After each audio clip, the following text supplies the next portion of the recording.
Man-made fibre, graphene আর last ডেটটা।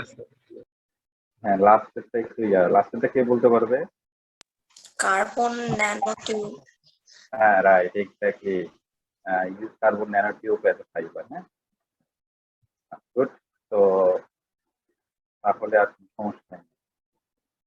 CNT, carbon nanotube. আমি এখন হচ্ছে ধরো পেয়ে গেছি এটা। অ্যাটেন্ডেন্সটা কখন নিব সেটাও তো জানি না, বাট আজকে যেহেতু ফার্স্ট লেকচার অনেকদিন পরে, যারা থাকার যারা থাকবে, যারা অ্যাটেন্ডেন্স দিয়ে চলে যেতেছে তারা সেটাও করতে পারে। তোমাদের আমি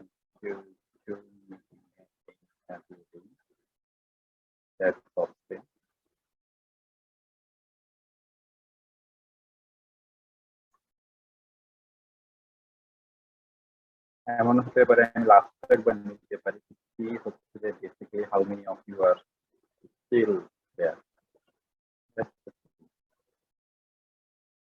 ওকে, তো এটা হয়ে গেছে, অল্প কিছু দেখাচ্ছি।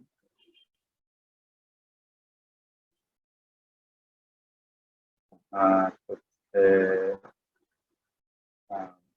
Cycle manmade fibre, graphene, use of graphene as a fiber.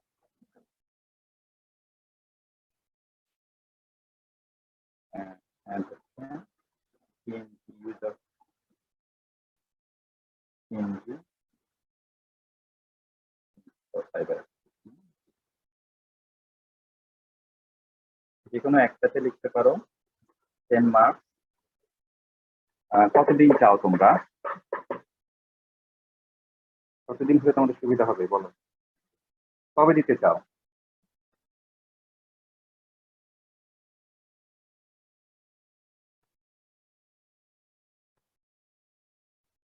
আমার কথা কি শোনা যাচ্ছে? কবে দিতে চাও? সব অ্যাটেন্ডেন্সের মধ্যে এক সপ্তাহ হলে মনে হয় মানে যথেষ্ট হবে আর কি। বাকিরা? স্যার 2 সপ্তাহ থেকে ভালো হবে স্যার। আমি 2 সপ্তাহ? জি স্যার। কি করবো 2 সপ্তাহ? স্যার একটু ভালো মতন স্যার করতে চাচ্ছিলাম স্যার, যেহেতু স্যার 10 মার্কস। আচ্ছা, ঠিক আছে, ঠিক আছে। বাকিরা কি বলে? বাকিরা কি বলে? 2 সপ্তাহ স্যার দিলে ভালো হয় স্যার। আর বাকিরা? আচ্ছা, তোমাদেরকে 2 সপ্তাহ দিব, কিন্তু একটা প্রমিস করতে হবে।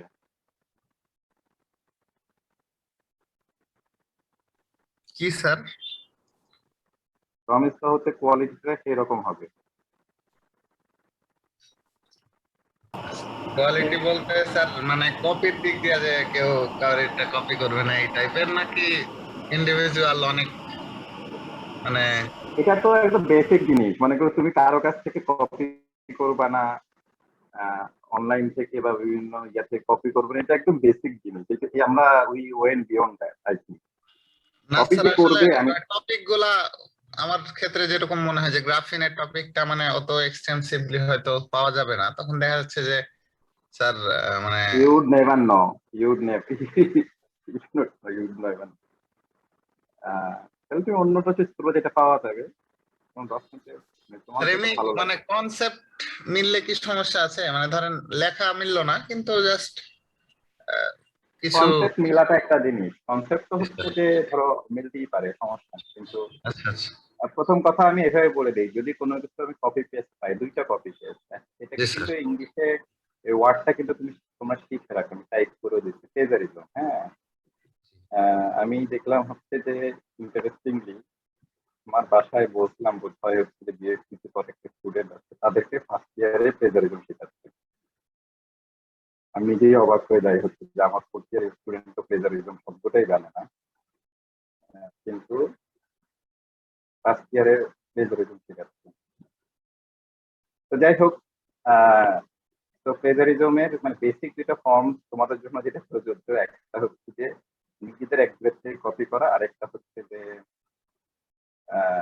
অনলাইনের যে কোনো ইয়া থেকে কপি করা, হ্যাঁ, এরকম কিছু দেখলে মানে প্রথম যে কাজটা করবো হচ্ছে যে যেইটা কপি পেস্ট হয়েছে যেগুলো একজনের থেকে একজন দেখে সবগুলো জিরো করে দিব।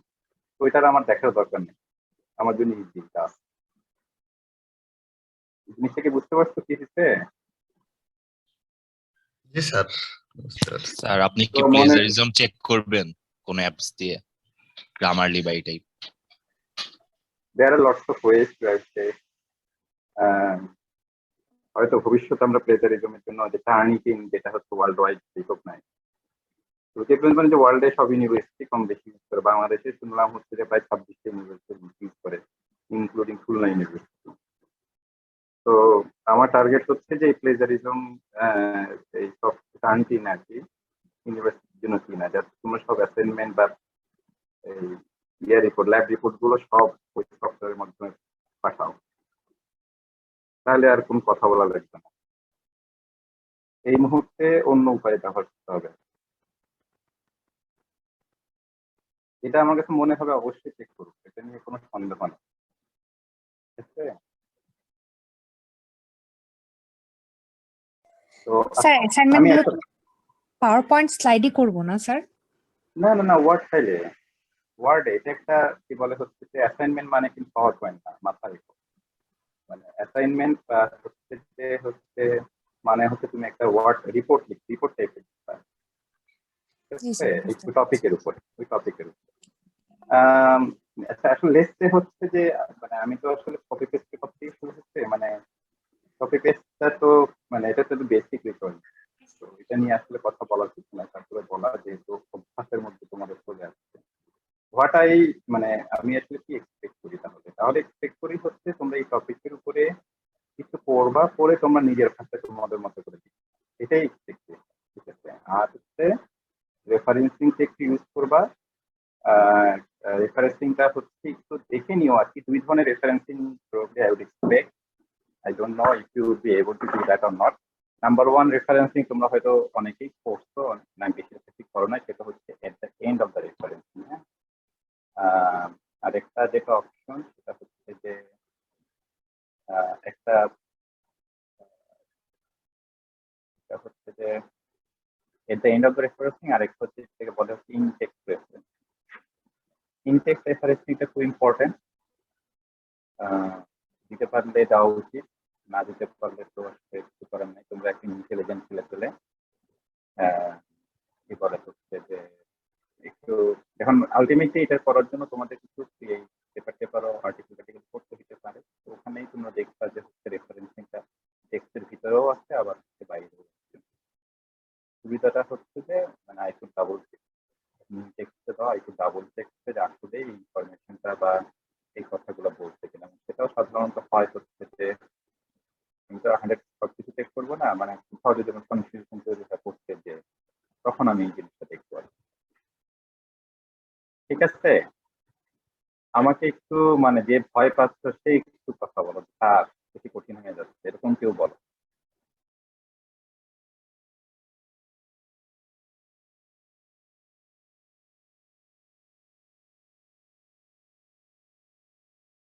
কারণ ভালো ছাত্ররা তারা কথা বলে ফেলে আর কি, ঠিক আছে, কিন্তু তারা একটু ব্যাক বেঞ্চার, তারা যে ভালো ছাত্র না তা না, ছাত্রছাত্রী না, বাট ব্যাক বেঞ্চাররা ওদের কাছ থেকে একটু শুনতে যাচ্ছে। এখন তার ব্যাক বেঞ্চ ফ্রন্ট বেঞ্চ নাই, সবাই ফ্রন্ট বেঞ্চ। স্যার বলো সেটা। স্যার অ্যাসাইনমেন্টের মধ্যে আমাদের মানে কি পয়েন্ট থাকতেই হবে মাস্ট, এরকম কি কোনো কিছু আছে? না, আমি ওপেন করে দিচ্ছি, মানে আলটিমেটলি যেহেতু আমার টপিকটা হচ্ছে স্পেসিফিক না, এই সেন্সে মানে হচ্ছে যে আমি যে বলেছি রিসাইকেল ম্যাগনেট ফাইবার, এই ডিটেলসে হচ্ছে যে এটা মানে ব্রড পয়েন্ট। তো সেই ক্ষেত্রে অনেকগুলো পয়েন্টই আসতে পারে, কিন্তু কোনোটাই হয়তো খুব বেশি ডিটেলস যাবে না। অ্যাসাইনমেন্টে 3 পেজের বেশি রেফারেন্স বাদ দিয়ে 3 পেজের বেশি করো না, এবং এটা হাতে টাইপ করা হবে না। ঠিক আছে? এটা তুমি মোবাইলে টাইপ করো বা হচ্ছে কম্পিউটারে টাইপ করো, যেভাবে করো ওইভাবেই হাতে না।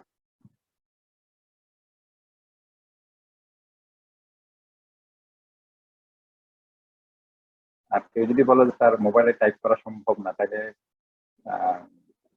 আই শুড রেফার টু হচ্ছে যে 60-year-old, is it 60-65-year-old who actually typed a report of 55 pages. ল্যাপটপের থেকে মোবাইলে টাইপ করতে এখন সবাই বেশি মানে স্বাচ্ছন্দ্য বোধ করবে। ফাইন, কোনো প্রবলেম নেই, তাহলে তো কোনো সমস্যাই নেই, ঠিক আছে।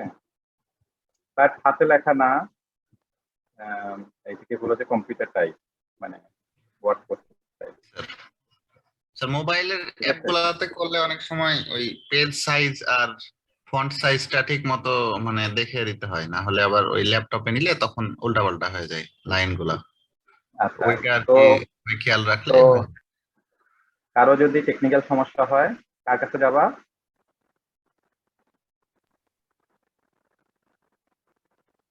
কারো যদি টেকনিক্যাল সমস্যা হয় কার কাছে যাবা?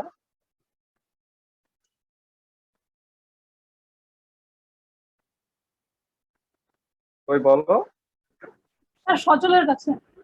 হ্যাঁ, এক্স্যাক্টলি। তো সবার জন্যই বলা, সব ডিপার্টমেন্টের জন্য, কারো টেকনিক্যাল সমস্যা গো টু সজল, ঠিক আছে। ওকে, গুড। এবার কি আমরা তাহলে হচ্ছে আর কিছু আছে এটা নিয়ে বলার মতো, ডিসকাস করার মতো? তো আজকে থেকে লেটসে হচ্ছে 2 সপ্তাহ মানে হচ্ছে 9, 7, 16, 16 অগস্ট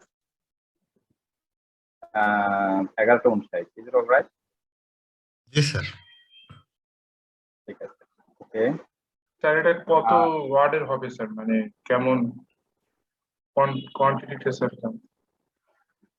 3 পেজ, 3 পেজে ইউজুয়ালি হচ্ছে ধরো A4 সাইজের পেজ গুলোতে অ্যারাউন্ড 400। ছবি টবি থাকতে পারে, ছবি টবি থাকতে 3 পেজের থেকে একটু বড় হইতে পারে, কারণ সব জায়গায় অনেক ক্ষেত্রে হচ্ছে যে ছবি ইউজ করা হবে। হ্যাঁ, তো সেই ক্ষেত্রে 3 পেজে বড় হইতে পারে, আর অ্যারাউন্ড হচ্ছে যে 1000 টু হচ্ছে 1500 ওয়ার্ড, ঠিক আছে।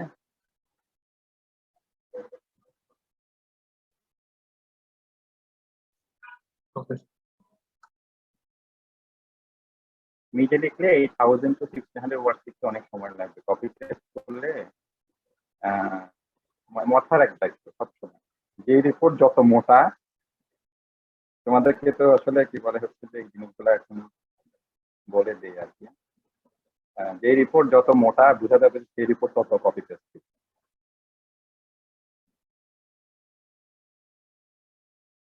যে আমি যখন কি বলে হচ্ছে কোনো অ্যাসাইনমেন্ট বা যে কোনো রিপোর্ট দেখে আগে দেখি পেজ সাইজ, যত কম হবে বুঝবো যে সে নিজে থেকে লেখার চেষ্টা করছে, তত বেশি হবে কি এখন স্যার চাইলেও কেউ বেশি লিখবে না। নিজে থেকে লিখতে গেলে কষ্ট আছে, ঠিক আছে, কষ্ট আছে। মানে ব্যাপারটা এরকম মানে হচ্ছে যে বেশি লিখছে না মানে কি, যেমন ধরো কি বলে এক একটা ধরো ইন্টার্নশিপ রিপোর্ট তো 200-250 পেজ দেয়, যখনই বুঝবা যে কেউ 200-250 পেজ দেয় তখন কি বুঝবা?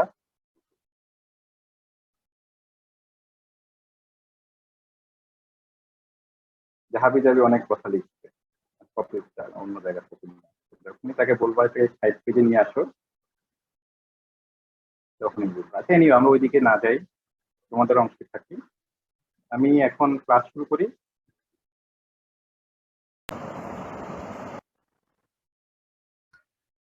জি স্যার। আচ্ছা ঠিক আছে, আমার মনে হয় হচ্ছে এখানে আজকে যারা আসো তারা হচ্ছে সিএসসি, বিসি এবং হচ্ছে ফ্যাব্রিক, এদের মধ্যে একটু ইয়ে আছে আর কি, মানে একই পয়েন্টে নাই সবাই। তো আমি একটু ইয়ে থেকে শুরু করবো। আচ্ছা, আমাদের কি কি বাকি আছে আমি একটু কথা বলি, যেহেতু আমি আরো দিন দিন ডিটেলসে যাচ্ছি আর কি, মানে দেখা যাচ্ছে কন্টিনিউয়াসলি ম্যাটেরিয়াল আপলোড করতেছি, যার কারণে আমার ক্লাসগুলো ওই দিন বেশি হয়ে যাচ্ছে। তো আমাদের বাকি আছে কি কি? আমাদের বাকি আছে রিজিয়নাল সেলুলোজ। রিজিয়নাল সেলুলোজের মধ্যে আমি 3টা জিনিস পড়াচ্ছি, একটা হচ্ছে মোডাল, আর একটা হচ্ছে ভিস্কোজ, একটা হচ্ছে মোডাল, আর একটা হচ্ছে লায়োসেল। এটা গেল। আবার ওখানে আছে হচ্ছে সেলুলোজ এসিটেট এবং সেলুলোজ ট্রাইএসিটেট, এটাও গেল। তার মানে এই দুটো পড়াতে হবে। আর ওইদিকে রিজেনারেটেড প্রোটিনটা খুব ছোট্ট একটা মনে করো হচ্ছে যে ধরো 50 মিনিটে ক্লাসেই শেষ হয়ে যাবে। তো আমার বাকি আছে হচ্ছে যে এই রিজেনারেটেড সেলুলোজটা শেষ করা। সেলুলোজ এসিটেট ট্রাইএসিটেটও একটা ক্লাসেই শেষ হয়ে যাবে। আনটিল অথবা যদি হচ্ছে যে আমি যদি ম্যাটেরিয়ালকে আরো মানে ইয়া না ঠিক আছে। তো আমি একটু শেয়ার করি। ও আরেকটা জিনিস হচ্ছে ওই ওখানে আছে রিজেনারেটেড সেলুলোজের মধ্যে হচ্ছে যে রিসাইকেল হচ্ছে যে ম্যানমেড আছে। আমি তাহলে একটু শুরু করি হচ্ছে থেকে শুরু করব। আমার ধারণা হচ্ছে যে আমি কোথাও হচ্ছে যে যেটা পড়াইছি সেখানে হচ্ছে যে বেশ সিগনিফিকেন্টলি আপডেট করছি হচ্ছে ম্যাটেরিয়ালে। তো আমি একটু দেখি হচ্ছে যে কোথা থেকে শুরু করলে মেবি হচ্ছে সবার জন্য সুবিধা হয়।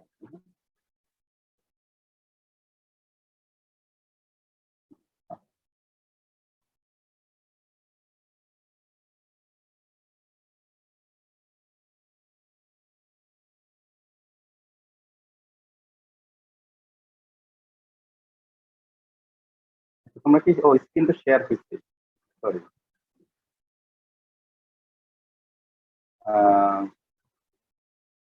তোমরা কি দেখতে পাচ্ছ স্ক্রিনে?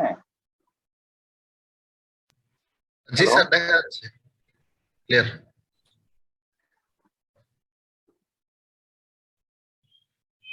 স্যার আপনার সাউন্ড মাঝে মাঝে একটু মানে আনক্লিয়ার আসতেছে। আচ্ছা, এটার কারণ হতে পারে আসতেছে মানে এটা কারণ হতে পারে হচ্ছে যে ওই যে ব্লুটুথে ইউজ করতেছি, তো ব্লুটুথ মাঝে মাঝে ড্রপ করতে পারে আর কি। মানে হেডফোন ইউজ করতেছি, মাইক্রোফোন প্রবলেম করতেছে হয়তো একটু লাগতেছে। হ্যাঁ হ্যাঁ, ব্লুটুথ কানেকশনে কোথাও সমস্যা হতে পারে। তাহলে কি আমি অবশ্য তাইলে আরেকটা কাজ করতে পারি, সেটা হচ্ছে ইয়ার মাইকে চলে যেতে পারি, কম্পিউটার মাইক। জি স্যার, ওইটা একটু ট্রাই করে দেখেন, মানে এটা মাঝে মাঝে হচ্ছে তো এখন অনেক কথা বোঝা যাচ্ছে না। আচ্ছা ঠিক আছে, তো এখানে একটু উল্টাপাল্টা হয়ে গেল কিভাবে। আচ্ছা, আমি তাহলে হচ্ছে ইয়াটা ডিসকানেক্ট করেছি, হ্যাঁ, ব্লুটুথটা ডিসকানেক্ট করেছি, হ্যাঁ, তাহলে হচ্ছে যে প্রবলেম।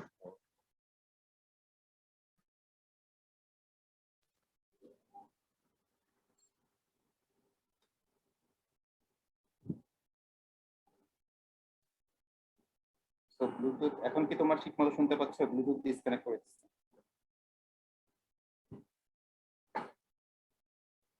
এখন শুনতে পাচ্ছ ঠিক মতো? হ্যাঁ স্যার, এখন ক্লিয়ার স্যার আগে থেকে। তাহলে এটাই বেটার নাকি? Okay fine. তাহলে হচ্ছে আমরা আবার এখন ইয়ে করি, স্ক্রিন শেয়ার করি, ভিডিও অফ করি, স্ক্রিন শেয়ার করি।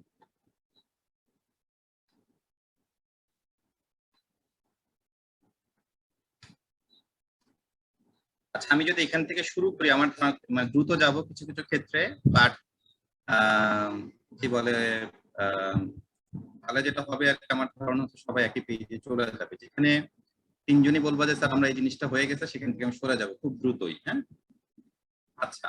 তো মানে আমাদের প্রথম যদি আমরা আবার একটু মনে করি, সেটা হচ্ছে যে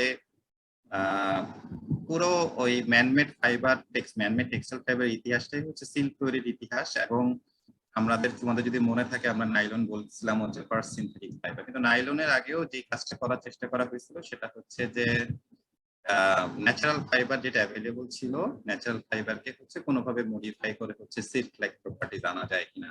এবং সেই ক্ষেত্রে সবচেয়ে মানে available fibre would have been হচ্ছে কটন ইটসেলফ, বিকজ ওই সময় হচ্ছে কটন ছাড়া আসলে যে ফাইবার গুলো ছিল সেগুলো হচ্ছে স্পেসিফিক অ্যাপ্লিকেশনের জন্য। ফর এক্সাম্পল উলও ছিল, উল হচ্ছে ঠান্ডার দেশের জন্য, বা কিন্তু ঠিক লেটস সে হচ্ছে যে জেনেরিক অ্যাপ্লিকেশনের জন্য কটন ছাড়া ছিল না। সো মডিফিকেশন গুলো আলটিমেটলি হচ্ছে সেলুলোজের উপরেই ঘটছে। এবং প্রথম যে রিসার্চের যে মডিফিকেশনটা চেষ্টা করছে সেটি হচ্ছে নাইট্রোসেলুলোজ। সেলুলোজকে হচ্ছে যে নাইট্রিক অ্যাসিড এবং সালফ্রিক অ্যাসিডের মধ্যে যখন ডিজলভ করা হয় তখন সেলুলোজ নাইট্রেট তৈরি হয়, সেলুলোজ নাইট্রেটের সলিউশন তৈরি হয়।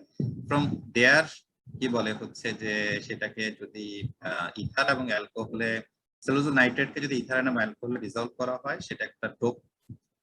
ডোপটাকে আমি একটু পরে বলি, ঠিক আছে। এসে হচ্ছে যে সলিউশন লাইক তৈরি হয়, সেখান থেকে হচ্ছে যে ফাইবার, এই যে কি বলে হচ্ছে যে ইভাপোরেশন অফ ইথানল অ্যালকোহল করার পরে কি বলে নাইট্রেটটা রিমুভ করার ফলে তারপর হচ্ছে সেলুলোজ ফাইবার আবার রিজেনারেশন করা হয় আর কি।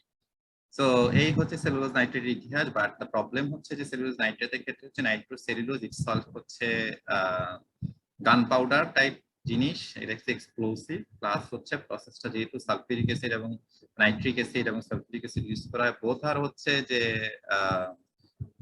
হচ্ছে যে নাইট্রিক অ্যাসিড তো বুঝতেই পারতেছো তুমি কি বলে হচ্ছে যে খুবই টক্সিক এবং হচ্ছে যে হাইলি স্ট্রং অ্যাসিড।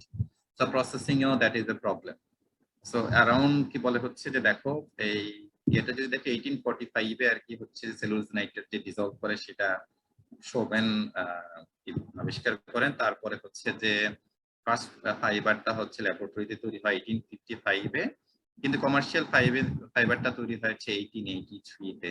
1890 তে এবং 1889 এ যাকে শার্ডনেটি আসলে হচ্ছে মেইন ইয়ে দেওয়া হয়, কারণ হচ্ছে যে প্যারিস ফ্যাশন শোতে হচ্ছে প্যারিস ওয়ার্ল্ড এক্সিবিশনে হচ্ছে যে এর তৈরি হচ্ছে ইয়ার্ন এবং ফ্যাব্রিক মানে which looks like very silky দেখানো যায়। সেখান থেকে হচ্ছে যে অ্যারাউন্ড 1890 হচ্ছে যে কেমিক্যাল ফাইবার ইন্ডাস্ট্রি হচ্ছে যে ফার্স্ট তৈরি হয় 50 কেজি পার ডে, এবং তারপরে হচ্ছে যে অন্যান্য ডেভেলপমেন্ট শুরু হয় 1900 থেকে 1910 এ।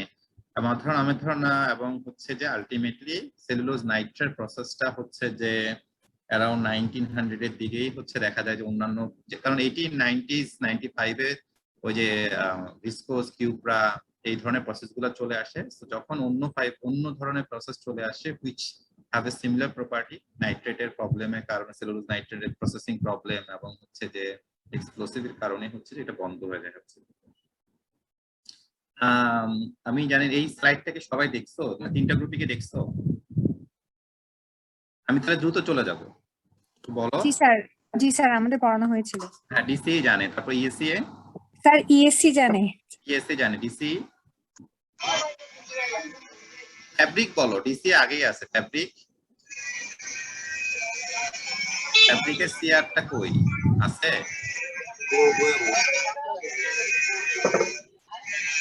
লোকনাথ তোমার ইয়াটা কোথায়? একটু ইয়া আসছে, ব্যাকগ্রাউন্ডে নয়েজ আসতেছে। ফরহাদ না, এই লোকনাথ। ফরহাদ তুমি বলো। ফরহাদ বলো। জি স্যার। তুমি কি ফ্যাব্রিকের সিআর? না স্যার, ফ্যাব্রিকের সিএন স্টুডেন্ট। তুমি কি ফ্যাব্রিকের? Yes sir. হ্যাঁ, আচ্ছা, এখন কি তোমরা কি এটা পড়ছো? স্যার অ্যাকচুয়ালি আমার খেয়াল নাই। কারো খেয়াল আছে কিনা? স্যার আমাদের লাস্ট টপিক পড়ানো হয়েছিল লিগনিন। কোথায়? লিগনিন। বুঝি নাই স্যার লিগনিন। Sir lignin. আচ্ছা আচ্ছা, ওই সেলুলোজ এবং হচ্ছে যে, আচ্ছা বুঝতে পারছি, যে ওই গেছিলাম আর কি, রাইট, ঠিক আছে, ফাইন। সো সেলুলোজ নাইট্রেটের রিঅ্যাকশনটা দেখো, এই যে দেখো নাইট্রিক অ্যাসিড উপস্থিতিতে সালফিউরিক অ্যাসিড এবং নাইট্রিক অ্যাসিড উপস্থিতিতে হচ্ছে নাইট্রো কম্পাউন্ড তৈরি হয়। নাইট্রো কম্পাউন্ড হচ্ছে যে সেলুলোজের সাথে রিঅ্যাকশন করে হচ্ছে যে নাইট্রোসেলুলোজ তৈরি করে। এবং ইন্টারেস্টিংলি হচ্ছে যে এই কি পরিমাণ হাইড্রোক্সিল গ্রুপ রিফ্লেক্স করবে সেটার উপর ডিপেন্ড করে ডিগ্রি অফ সাবস্টিটিউশন হচ্ছে যে, এবং কোন সলভেন্ট, দুইটাই জিনিস, ডিগ্রি অফ সাবস্টিটিউশন এবং হচ্ছে কোন সলভেন্টে করবে সেটার উপর ডিপেন্ড করে হচ্ছে যে কোন ধরনের অ্যাপ্লিকেশন ইউজ করা যাবে আর কি, সেটাও বের করা যায়। আচ্ছা, তারপরে হচ্ছে যে কিউপ্রোর প্রসেসটাতে হচ্ছে ইভেন ভিসকস প্রসেসটা তো আসলে আমি পরে বলবোই। কিউপ্রো প্রসেসটাতে আসি, ঠিক একইভাবে হচ্ছে অ্যারাউন্ড 1992 এর দিকে হচ্ছে যে প্রথম হচ্ছে সুয়েজার হচ্ছে যে ফার্স্ট ফাইন্ড করছিল হচ্ছে যে, এখানে কিন্তু একটা জিনিস মাথায় রাখবা, সেলুলোজ ফাইবারের কিন্তু আসলে তিনটা মানে রিজেনারেটিভ সেলুলোজ ফাইবারের বা ম্যান-মেড ফাইবারের তিনটা স্টেজ। একটা স্টেজ হচ্ছে যে ফাইবারটাকে কি বলে হচ্ছে যে সলিউবল বা হচ্ছে যে মেল করার মতো সিচুয়েশনে নিয়ে আসা। তারপরের স্টেজ হচ্ছে এটা এটা থেকে হচ্ছে একটা আরেকটা স্টেজ হচ্ছে স্পিনেবিলিটি, মানে হচ্ছে যে আমার এটা থেকে ফাইবার তৈরি করার মতো অবস্থা। আর 3 নম্বর যেটা সেটা হচ্ছে যে এটা থেকে আবার হচ্ছে যে কেমিক্যাল গুলো রিমুভ করা। সো ওগুলো that everything is as a হচ্ছে যে ওয়ান ইস্যু। সো 1857 এ যখন কপার হাইড্রোক্সাইড অ্যামোনিয়া সলিউশন হচ্ছে সেলুলোজ ডিসলভ করছে, তার মানে এই না যে এখান থেকে ফাইবার তৈরি করা যাবে। Cellulose could be dissolve in many other solvent as well. So সেটা 1890 তে এসে হচ্ছে যে ডিভাইসিস হচ্ছে যে ফার্স্ট হচ্ছে যে ফাইন্ড করা যে this is a technical application এবং হচ্ছে যে it is possible that fibre তৈরি করা যাবে। 1899 এ এসে ফার্স্ট টেক্সটাইল ফাইবার তৈরি হচ্ছে এবং 1901 এ হচ্ছে যে বেমবার্গ কোম্পানিটা এই প্রসেস থেকে হচ্ছে বেমবার্গ সিল্ক নামে মানে মার্কেট করে।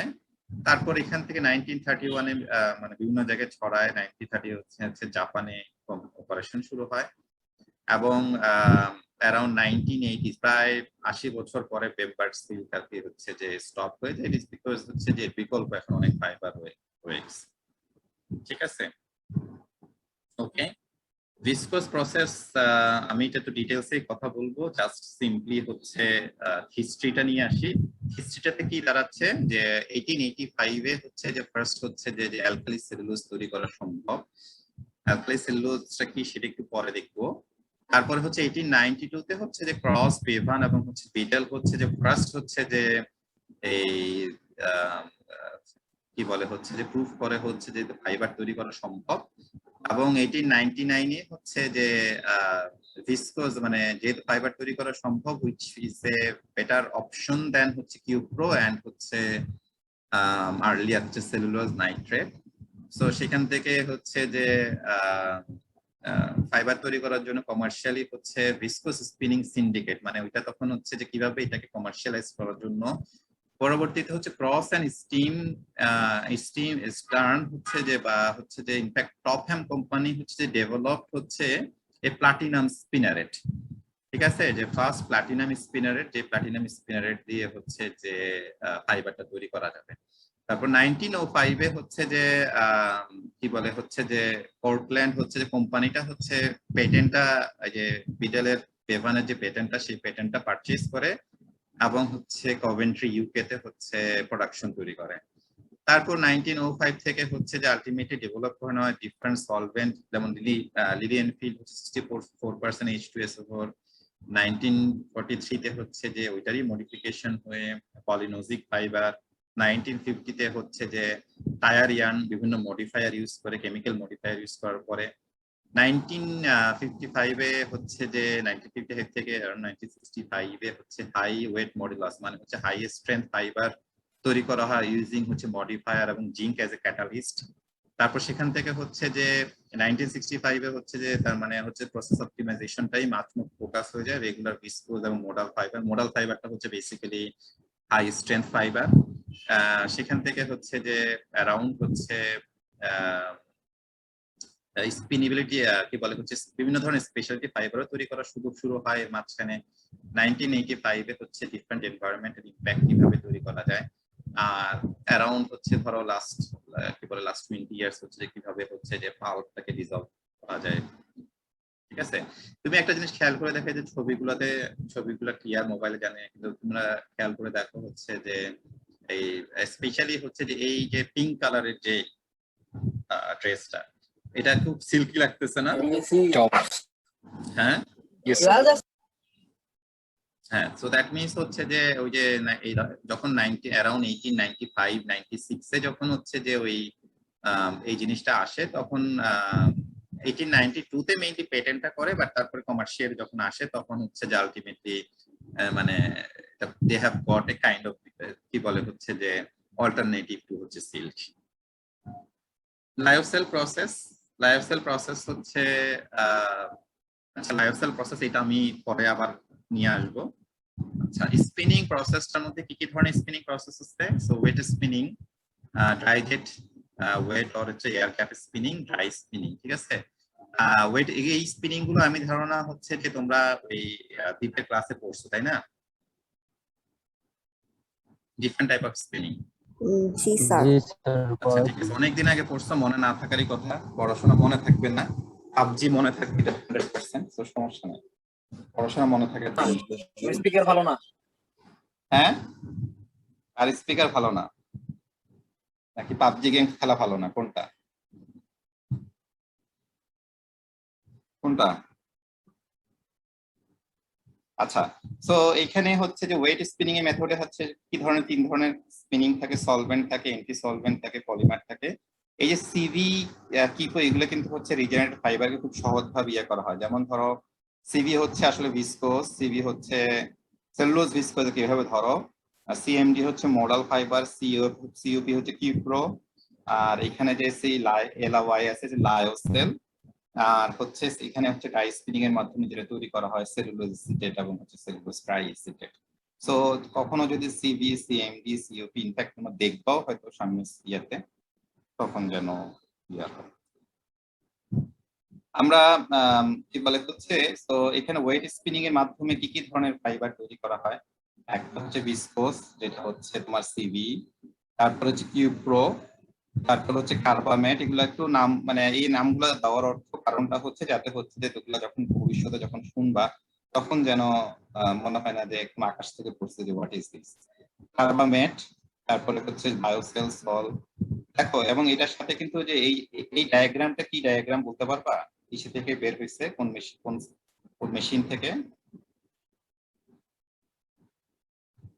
তো বলতে পারবা?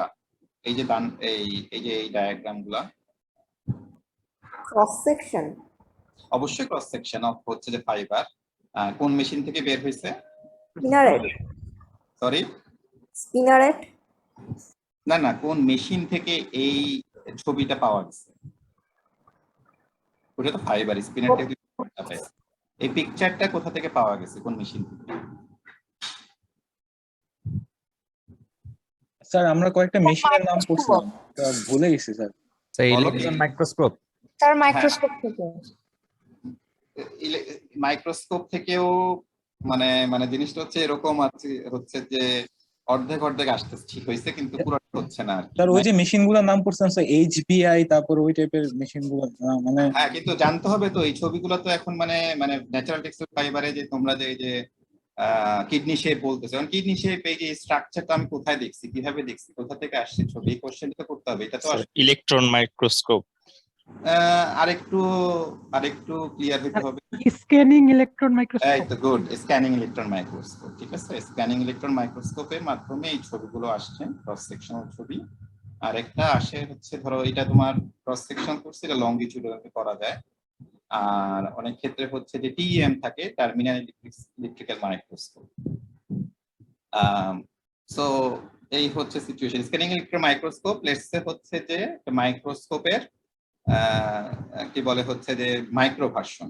মাইক্রোভার্সন মানে হচ্ছে যে তুমি মাইক্রোস্কোপ দিয়ে ধরো এখন হচ্ছে যে যেই যেই ইয়াটা দেখতে পারবা, যেই কি বলে হচ্ছে যে ম্যাগনিটিউড দেখতে পারবা, এটা আরো ডেপথে ম্যাগনিটিউড দেখা যায় আর, ঠিক আছে। ওকে, এইগুলো একটু জানতে হবে আর কি, যে এই ছবিগুলো কি ক্রস সেকশনাল যখন আমরা বলতেছি, এই যে 5 মাইক্রোমিটার 10 মাইক্রোমিটার, এগুলো কি, এগুলো কি? এটা স্কেল স্যার। Scale, good. এগুলা এগুলো একটু ক্লিয়ার, ছোটখাটো জিনিস, কিন্তু মানে মাথার মধ্যে ইয়ে রাখা যাবে না, কি বলে হচ্ছে যে কি বলে কি বলবো, কনফিউশন রাখা যাবে না।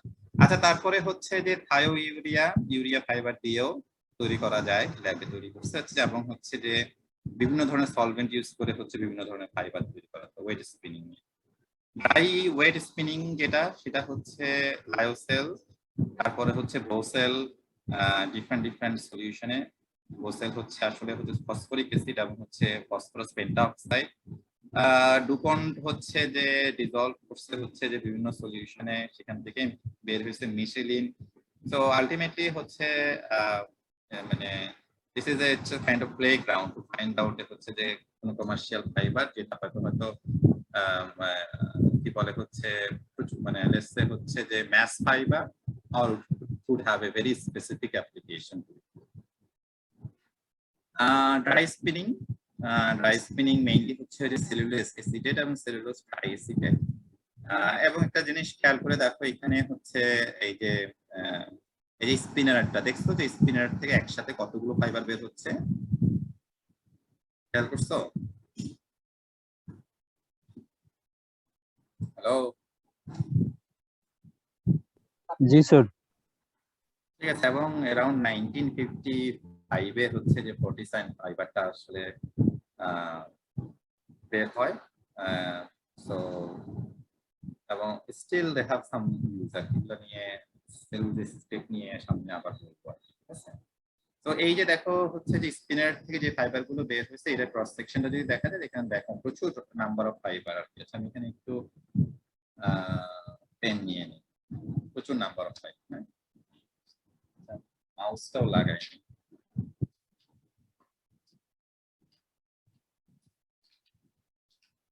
কোথাও যদি ক্লিয়ার না হয় লেট আস্ক মি, ঠিক আছে? আমি একটু ইন সাম ওয়ে হচ্ছে আমি একটু ফাস্টারও যাচ্ছি, আসলে যে জায়গাটায় আসতে যাচ্ছি এখন সেই জায়গাটায় আসেনি। আচ্ছা, এখন শুরু হবে আর সো ফার্স্ট কাজ হচ্ছে যে কোনো সেলুলোজ ফাইবার, রিজেনারেটেড সেলুলোজ ফাইবারটাকে ইয়া করার জন্য, মানে রিজেনারেটেড সেলুলোজ ফাইবার তৈরি করার জন্য ফার্স্ট কাজ হচ্ছে ডোপ প্রিপারেশন। মানে আমাকে এই সেলুলোজটাকে ডিসলভ করতে হবে। প্রথম কাজ হচ্ছে আমার ডোপ প্রিপারেশন। ডোপটা কি? ডোপটা হচ্ছে ওই যে তোমরা মনে করো হচ্ছে যে আটাকে যখন পানি দেওয়া হয়, পানি দিয়ে যখন হচ্ছে যে তোমার এক্স্যাক্টলি ডো বানানো হয়, যাতে হচ্ছে তুমি ওইখান থেকে নুডলস বানাও, লেটস সে হচ্ছে যে ওইটাই, ঠিক আছে? মনে করো অথবা হচ্ছে যে তুমি ইয়া বানাবা, এই কি বলো, খিচুড়িটা বানাবা। খিচুড়িটা বানাইতে হলো তেলের পিঠা, তেলের পিঠা রাস্তাঘাটে সব জায়গায় বানানো হয়। তো এটাই হচ্ছে আসলে ডো, ঠিক আছে? এখন প্রশ্ন হচ্ছে, তার মানে আমার ডোপ প্রিপারেশন করতে হইলে আমাকে সেলুলোজটাকে ডিসলভ করতে হবে। এবং সেলুলোজ কোথায় পাওয়া যায়?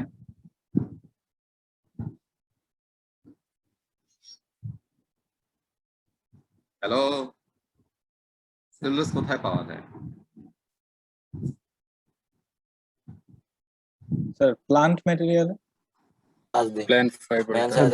গাছে থাকে বিভিন্ন ধরনের প্ল্যান্ট। এবং আমি বলছিলাম হচ্ছে, কারো মনে আছে কিনা, যে সেলুলোজ হচ্ছে যে সবচেয়ে বেশি অ্যাভেলেবল পলিমার ইন দা হচ্ছে ওয়ার্ল্ড, ঠিক আছে? ন্যাচারাল পলিমার, বাট আমার ধারণা হচ্ছে যে ইয়েস, ন্যাচারাল পলিমার সবচেয়ে মোস্ট অ্যাভেলেবল পলিমার হচ্ছে সেলুলোজ, ঠিক আছে?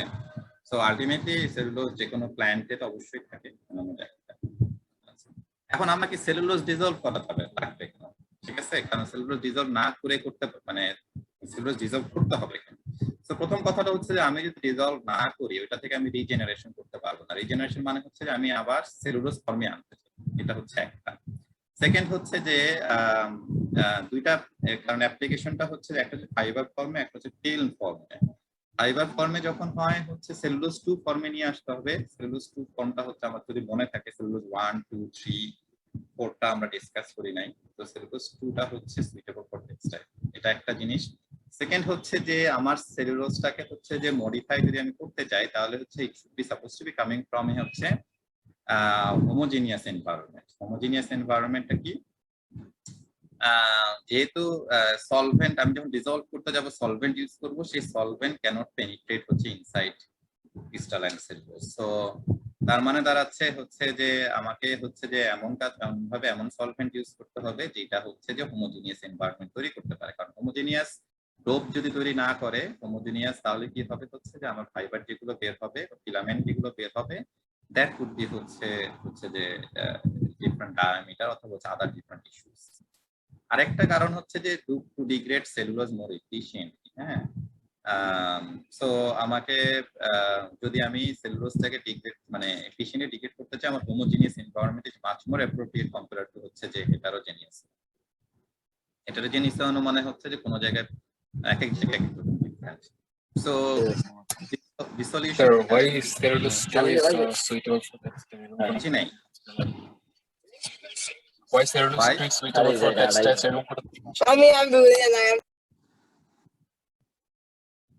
আচ্ছা, সরি, আমি একটু মানে ফলো কোশ্চেনটা, why cellulose? Cellulose 2 is suitable for textiles. এরকম কোনো কোশ্চেন আসে কিনা? Why cellulose 2 is suitable for textiles? আচ্ছা, ঠিক আছে, cellulose 2 is suitable for textiles কেন?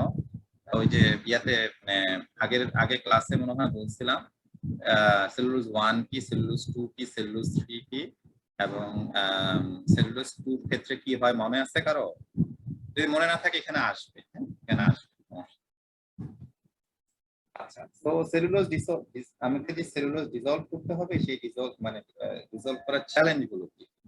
ফার্স্ট চ্যালেঞ্জ হচ্ছে সেলুলোজ, আমরা যখন সেলুলোজ স্ট্রাকচারটা পড়ছিলাম, সেলুলোজ স্ট্রাকচারের একটা বড় বৈশিষ্ট্য হচ্ছে ইন্টারমলিকুলার হাইড্রোজেন বন্ড এবং হচ্ছে ইন্টারচেইন হাইড্রোজেন বন্ড। মনে আছে কি? মনে আছে? জি স্যার। আচ্ছা, যেহেতু হাইড্রক্সিল গ্রুপ 3টা, এক একটা গ্লুকোজ মলিকুলেও হাইড্রক্সিল গ্রুপ 3টা, আর একটা সেলুলোজ মলিকুলে হচ্ছে যে এটা সেলুলোজ গ্রুপে হচ্ছে হাইড্রক্সিল মলিকুল 6টা।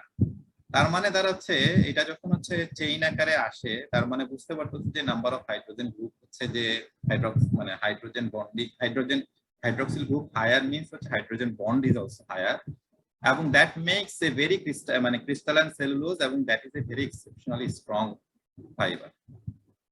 তার মানে আমাকে যদি এই সলিউশনটাকে সলিউশন বানাইতে হয়, প্রথম কাজ হচ্ছে এই হাইড্রোজেন বন্ডগুলোকে আইদার আমাকে রিওরিয়েন্ট করতে হবে, অথবা ফার্স্ট হাইড্রোজেন বন্ডকে ভাঙতে হবে, অথবা হচ্ছে রিওরিয়েন্ট করতে হবে যাতে হচ্ছে সলিউশন হয়।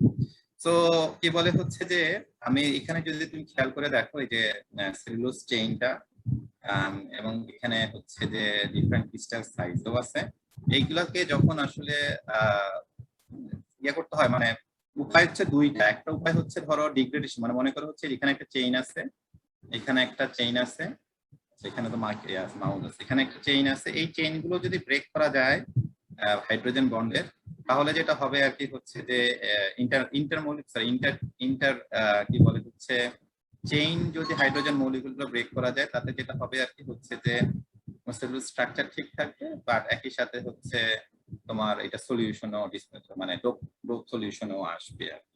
এটা একটা। আর যদি আরেকটা যেটা হয় আর কি, সেটা হচ্ছে তুমি যদি মলিকুলটাই ব্রেক করে দাও, ধরো কোনো সলভেন্ট যদি এখানে ডিগ্রেড করে, একটা মলিকুলের তো হচ্ছে যে আমি দেখাচ্ছি হচ্ছে ধরো এখানে 3টা লেয়ার আছে, এখানে আমি ব্রেক করবো, কিন্তু কোনো কারণে কোনো সলিউশন যদি হচ্ছে যে মলিকুলটাকে ব্রেক করে, তাহলে হচ্ছে ডিগ্রেড হয়ে যায়, তখন হচ্ছে যে কি বলে সেলুলোজ বা হচ্ছে সেলুলোজের হচ্ছে যে স্ট্রং হবে, কারণ তুমি তখন তোমার তার মেইন চেইনটাতেই হচ্ছে যে ব্রেক করে ফেলছো। ঠিক আছে? তার মানে কি বলে হচ্ছে যে তার মানে দাঁড়াচ্ছে কি, তার মানে দাঁড়াচ্ছে যে আমাদের এটা একটা চ্যালেঞ্জ আছে। আরেকটা চ্যালেঞ্জ, ইন্টারেস্টিং চ্যালেঞ্জ, সেটা হচ্ছে যে সেলুলোজ ফাইবারটা যখন তুমি হচ্ছে পানির মধ্যেও দিবা, বা হচ্ছে যে সলিউশনের পানির মধ্যে দিবা, সেখানেও কিন্তু সে আসলে হচ্ছে হাইড্রোজেন বন্ড তৈরি করে। কারণটা কি, পানির মধ্যেও তো হাইড্রোজেন বন্ড আছে। সো এই সে কি বলে সেলুলোজের হাইড্রক্সিল গ্রুপ যেটা হচ্ছে অ্যাভেলেবল, সেটাও কিন্তু হচ্ছে যে এই ওয়াটারের সাথে হচ্ছে যে স্ট্রং এই বন্ডিং তৈরি করে। আবার ইন্টারেস্টিংলি খেয়াল করে দেখো গ্লুকোজও কিন্তু হচ্ছে প্রচুর পরিমাণে, গ্লুকোজে কি যে 3টা হাইড্রক্সিল গ্রুপ আছে, গ্লুকোজ পানিতে দেওয়ার সাথে সাথে কি হয়? হ্যাঁ, ডিসলভ হয়ে যায়। ডিসলভ হয়ে যায়। তার মানে দাঁড়াচ্ছে যে গ্লুকোজ যদিও হচ্ছে অ্যাভেলেবল হচ্ছে সলিড পাউডার হিসেবে, কিন্তু ক্রিস্টালাইন সলিড স্টেট কিন্তু ইজিলি ডিসলভ হয়ে যাচ্ছে হচ্ছে পানিতে। তার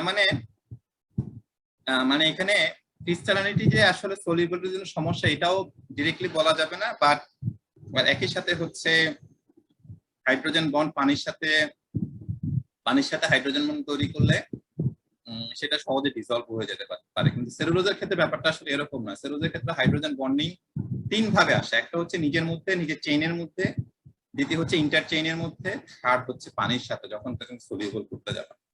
তো দ্যাট এভরিথিং এক্সট্রা মেক্স হচ্ছে যে ডিসলিউশন চ্যালেঞ্জ। আবার আরেকটা যেটা হচ্ছে সেলুলোজের দুই পাশে দুই রকম, কারণ হচ্ছে যে এক পাশে হচ্ছে যে অক্সিজেন আছে, আর এক পাশে হচ্ছে কি আছে কি বলে চেইনের মধ্যে এক পাশে এক্স্যাক্টলি। তার মানে দাঁড়াচ্ছে যে এটা হচ্ছে এমপিফিলিক, একসাথে হচ্ছে এক সাইডে হাইড্রোফিলিক গ্রুপও থাকে, একসাথে হাইড্রোফোবিক সাইডও থাকে, এবং that is also another challenge হচ্ছে সেলুলোজ মলিকুলের ক্ষেত্রে। তো এইসব সব মিলায়া আলটিমেটলি সেলুলোজ ডিজলভ করার জন্য আসলে হচ্ছে দুই ধরনের সলভেন্ট ব্যবহার করা হয়। একটা হচ্ছে ডেরিভেটাইজিং সলভেন্ট, একটা হচ্ছে নন ডেরিভেটাইজিং সলভেন্ট। ডেরিভেটাইজিং সলভেন্টটা কি, যে সেটা হচ্ছে যে আসলে যে সলভেন্টটা সেলুলোজ বেকবোনে হচ্ছে যে কোভ্যালেন্ট ফোর্স মডিফিকেশন করে, বাট সেই মডিফিকেশনটা মাস্ট বি ইজিলি রিমুভেবল। আরেকটা হচ্ছে যে কি বলে হচ্ছে নন ডেরিভেটিভ সলভেন্ট, যেটা হচ্ছে যে বললাম চেইন টু চেইন হচ্ছে যে কি বলে হচ্ছে সেপারেট করে ইন্ডিভিজুয়াল চেইন, বাট কোনো কেমিক্যাল মডিফিকেশন করে না আর কি। সলভেন্টের কনসেপ্টটা খুব ইম্পর্টেন্ট কনসেপ্ট হচ্ছে রিজেনারেটিভ সেলুলোজ ফাইবারের ক্ষেত্রে, বিকজ তুমি যতক্ষণ এই ডোপটা ঠিকমতো প্রিপেয়ার করতে না, ঠিকমতো মানে হচ্ছে যেখানে অনেকগুলো ক্রাইটেরিয়া থাকতে পারে, but ultimately you need a homogeneous solution, যে পুরা সেলুলোজটাকে ডিজলভ করবে হচ্ছে যে উইথ আইডিয়াল কি বলে হচ্ছে যে ভিসকোসিটি, এ সিমিলার ভিসকোসিটি, যেটা থেকে হচ্ছে যে তুমি পরবর্তীতে ফাইবার বানাইতে পারবে। তোমার টার্গেট ফাইবার বানানো, তোমার টার্গেট আসলে ডোপ বানানো। ফাইবার বানানোর জন্য তোমার ডোপটা লাগবে হচ্ছে হোমোজেনিয়াস। সো এখানে কি কি ধরনের সলভেন্ট থাকতে পারে? একুয়াস সলভেন্ট থাকতে পারে, নন একুয়াস সলভেন্ট থাকতে পারে। এখানে অনেকগুলো নাম আসবে যেগুলো হচ্ছে যে আননোন, যেমন এবং হচ্ছে কম্বিনেশন অফ হচ্ছে বিভিন্ন ধরনের সল্ট। আমি জানি না আমি আসলে কতটুকু আলোচনা করব। স্পেশালি ডেরিভেটিভিং সলভেন্টের মধ্যে আসে ধরো নাইট্রেট, জ্যানথেট, এসিটেট, ফরমেট, কার্বামেট, যেগুলো হচ্ছে ব্যাকবোনটাকে চেঞ্জ করে আবার হচ্ছে যে মানে অরিজিনাল ফর্মে ফিরে যায়। তারপরে হচ্ছে যে এগুলোর নামগুলোই আসলে তোমাদের জন্য আমি আসলে বলা, এই ডিটেলসে যাওয়া যাবে না। সো অ্যাকুয়াস কমপ্লেক্সিং এজেন্ট যেমন হচ্ছে যে কপারের কম্পাউন্ড গুলো, কপারও আমরা তো দেখছি যে কপার হাইড্রোক্সাইড এবং অ্যামোনিয়া সলভেন্ট হচ্ছে যে ডিজলভ হয়। আবার এটারও বিভিন্ন ধরনের ডিফারেন্ট মডিফিকেশন আছে, সেগুলো তো যেমন কিউএক্সএন তোমরা দেখতে পাচ্ছ হচ্ছে স্ক্রিনে। দিস ইজ অলসো কি বলে হচ্ছে বিভিন্ন কমপ্লেক্সিং এজেন্টের মাধ্যমে ডিজলভ করা যায়। অ্যাকুয়াস সল্টের ক্ষেত্রে হচ্ছে যে স্পেশালি তোমার বিভিন্ন ধরনের সল্ট ইউজ করা হয়। এইসব ক্ষেত্রে হচ্ছে যেমন ধরো বিভিন্ন ধরনের ওই যে zinc metal, zinc cation, lithium, calcium, zinc, ওই ধরনের ক্যাটায়ন, তার সাথে অ্যানায়ন হিসেবে হচ্ছে থায়োসায়ানেট, জিঙ্ক ক্লোরাইড, এই ধরনের হচ্ছে বিভিন্ন ধরনের হচ্ছে যে কম্পাউন্ড ইউজ করা হয়, কমপ্লেক্স সল্ট। সেই সল্ট গুলো আলটিমেটলি হচ্ছে যে আচ্ছা আমরা যে ডিজলভ হয়েছে, এই ডিজলভ হওয়ার বোঝার উপায় হচ্ছে আমার হচ্ছে যে ডিপিটা, ডিগ্রি অফ হচ্ছে পলিমারাইজেশনটা কমে যাওয়া। আমি যদি মেজার করি ডিগ্রি অফ পলিমারাইজেশন ফাইবারে ইনিশিয়ালি এবং হচ্ছে শেষের দিকে, তাহলে হচ্ছে যে আমার টার্গেট থাকতে হবে আমি কতটুকু নিয়ে আসতে পারবো আর কি। আচ্ছা, NMMO methyl morpholine N oxide, এটা হচ্ছে ভেরি ইম্পর্টেন্ট সলভেন্ট ইন হচ্ছে রিজেনারেটিভ সেলুলোজ ফাইবার। স্পেশালি হচ্ছে লায়োসেল তৈরির জন্য হচ্ছে এই ফাইবার, এই সলভেন্টটা ইউজ করা হয়। এই অংশটা মানে লেটস হচ্ছে যে জানার জন্য আপাতত স্ক্রিনে থাকো, এটা কিভাবে কি কাজ করে আমরা যখন লায়োসেল পড়াবো তখন আমরা জিনিসটা আসবো। বাট টু শো ইউ হচ্ছে যে যখন আসলে সলভেন্টটা ডোপ প্রিপারেশন করার পরে যখন ফাইবারটা বের হয়, দিস লুকস লাইক দিস, ঠিক আছে? দিস লুকস লাইক দিস, ওকে?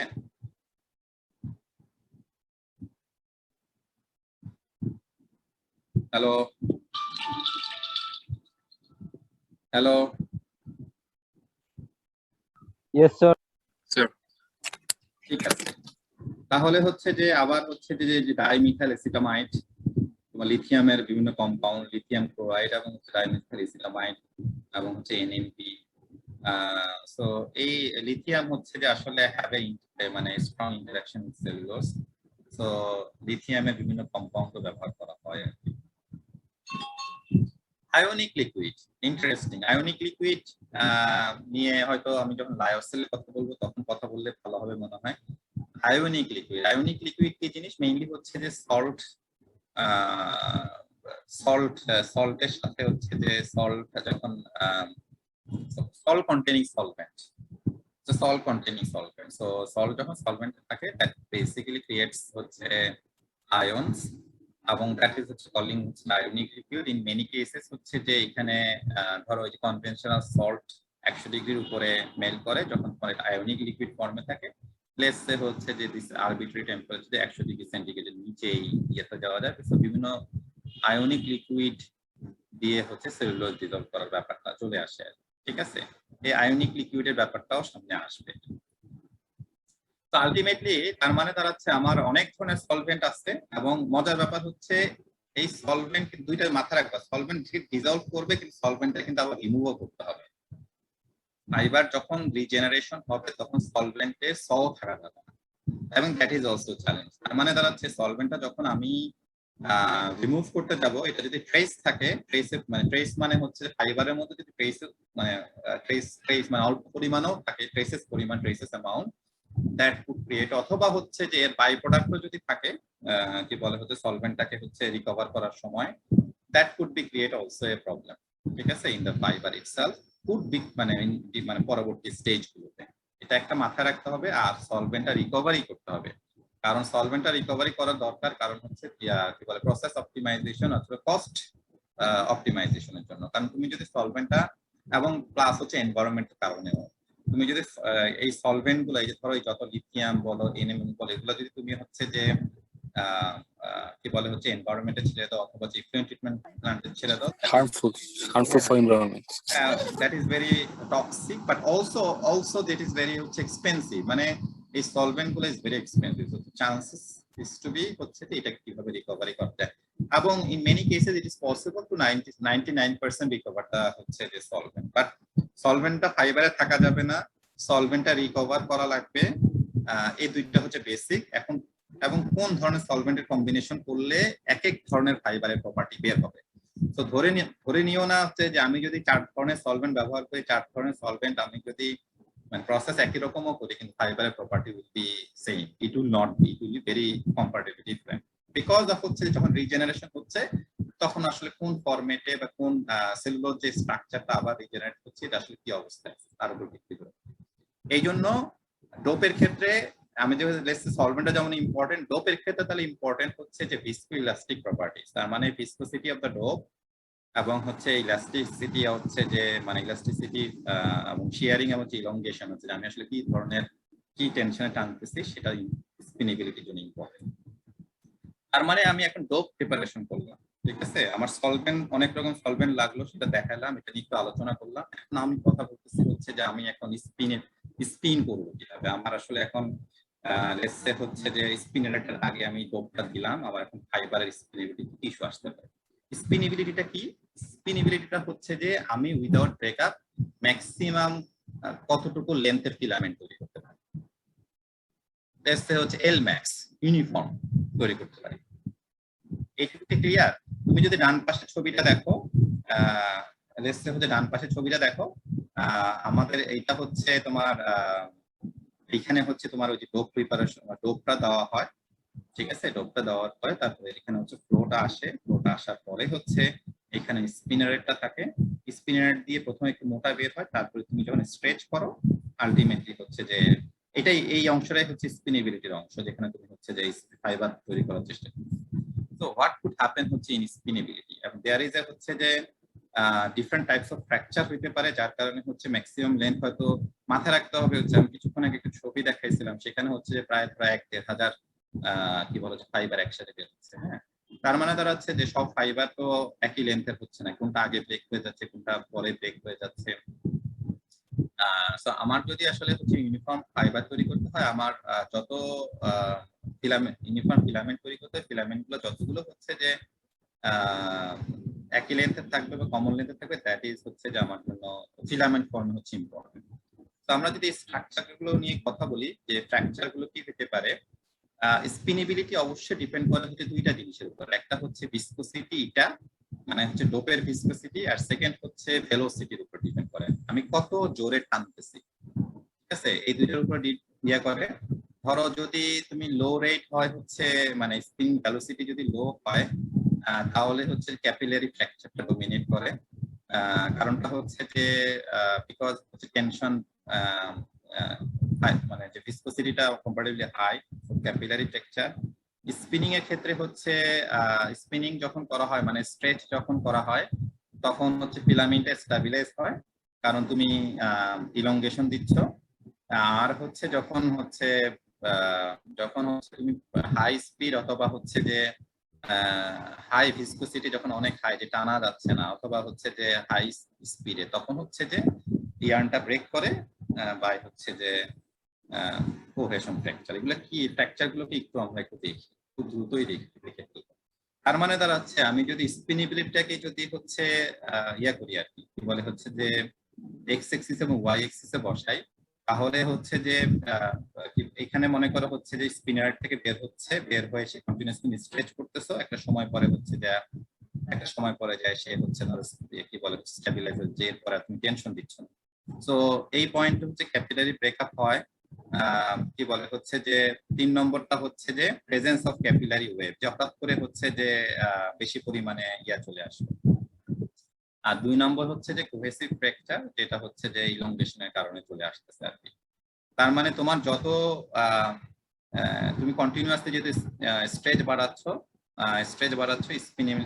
স্পিনিবিলিটিও হচ্ছে আলটিমেটলি হচ্ছে টেনসাইল স্ট্রেসের সমান হয়ে যাচ্ছে, এবং কি বলে হচ্ছে যে শেপটাও ডিস্টরশন হতে পারে। মানে সাইড তুমি চাচ্ছ হচ্ছে যে ইউনিফর্মলি হচ্ছে একটা সিলিন্ডার টাইপ জিনিস, বাট ইট ইজ পসিবল হচ্ছে যে সিলিন্ডার না হয়ে এটা আসলে হচ্ছে কি বলে হচ্ছে কোনো জায়গায় ডায়ামিটার মোটা, কোনো জায়গায় ডায়ামিটার চিকন, that could be also possible.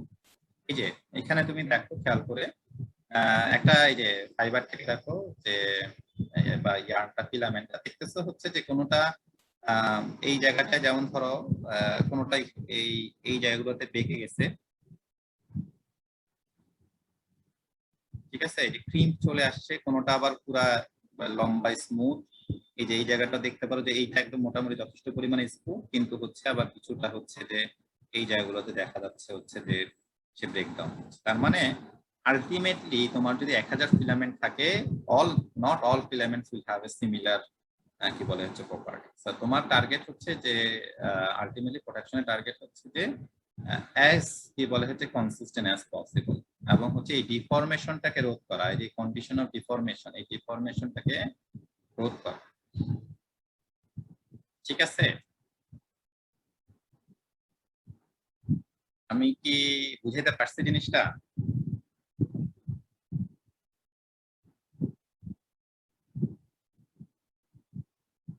Hello, তোমরা কি আসছো নাকি নাই?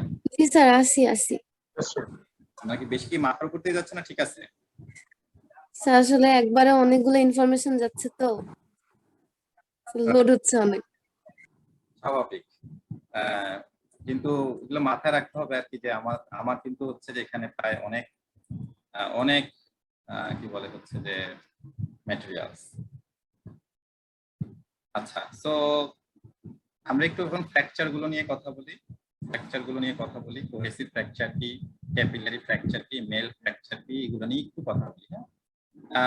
তার মানে হচ্ছে যে আমি যখন হচ্ছে ইয়ার্নটাকে যখনই হচ্ছে যখন যে টানতেছি আর কি, ইলংগেশন করতেছি, আমার tensile strength of the yarn কিন্তু ইনক্রিজ হচ্ছে। মানে আমি যত বেশি ইলংগেশন করব আমার টেনসাইল স্ট্রেন্থ বাড়তেছে।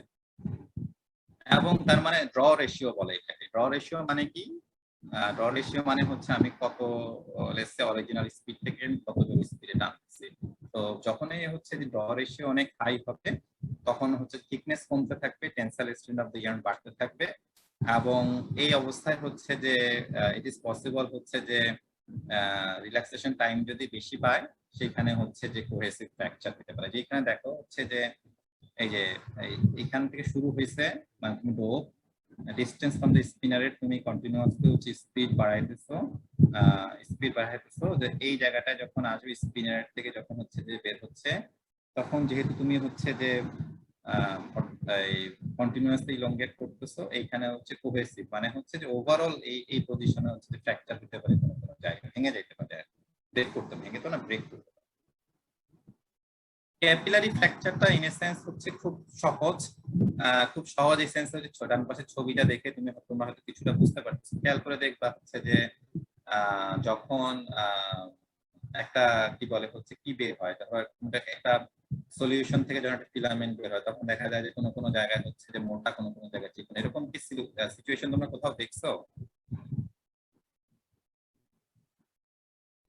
অথবা পানি যখন ট্যাপ দিয়ে পড়ে,